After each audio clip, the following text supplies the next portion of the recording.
ஆட்சியில் அனைத்து துறைகளிலும் லஞ்சம் ஊழல் மலிந்துள்ளதற்கு மதுரை மாநகராட்சியின் வரி முறைகேடே சாட்சி என்று எடப்பாடி பழனிசாமி தெரிவித்துள்ளார். மக்களை காப்போம் தமிழகத்தை மீட்போம் சுற்றுப்பயணத்தில் திருப்பத்தூர் மாவட்டத்தில் பரப்புரை மேற்கொண்ட எடப்பாடி பழனிசாமி அதிமுக அரசின் திட்டங்களை பட்டியலிட்டார்.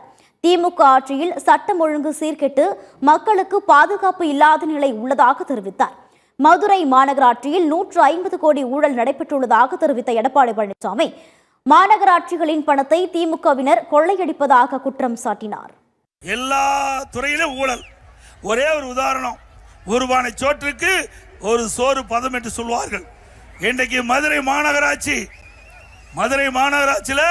150 கோடி சொத்து வரியில ஊழல் செய்யப்பட்டதாக, முறைகேடு நடந்ததாக திமுக அரசாங்கம், இன்றைக்கு வேறு வழி இல்லாம திமுக அரசாங்கம் அதிலே ஆய்வு செய்யப்பட்டு அந்த முறைகேடுகள் நடைபெற்றதாக அவர்களே ஒத்துக்கொண்டு மாநகராட்சியிலே பணிபுரிந்த பல அதிகாரிகள் இன்றைய தினம் சிறையிலே அடைக்கப்பட்டிருக்கின்றார்கள்.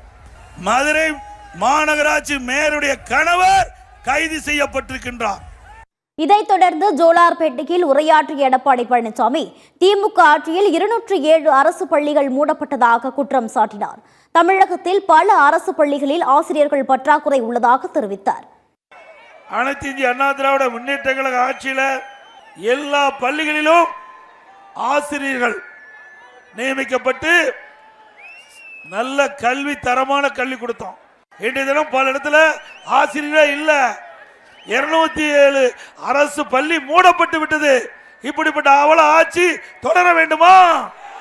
நேற்றைய பரப்புரையின் இறுதியாக வாணியம்பாடியில் மக்கள் மத்தியில் உரையாற்றிய எடப்பாடி பழனிசாமி திமுக சிறுபான்மை மக்களை ஏமாற்றி அவர்களின் வாக்குகளை பறிக்க முயற்சிப்பதாக தெரிவித்தார். தேர்தலில் அதிமுக பாஜக கூட்டணி வெற்றி பெற்று அதிமுக ஆட்சி அமைக்கும் என்றும் அவர் நம்பிக்கை தெரிவித்தார். ஸ்டாலினுடைய அரசு ஏதோ திராவிட முன்னேற்ற கழக அரசாங்கம், திமுக கட்சி தான் இந்த சிறுபான்மை மக்களுக்கு பாதுகாப்பாக இருப்பதை போல ஒரு தோற்றத்தை, மாய தோற்றத்தை ஏற்படுத்தி கொண்டிருக்கிறார்.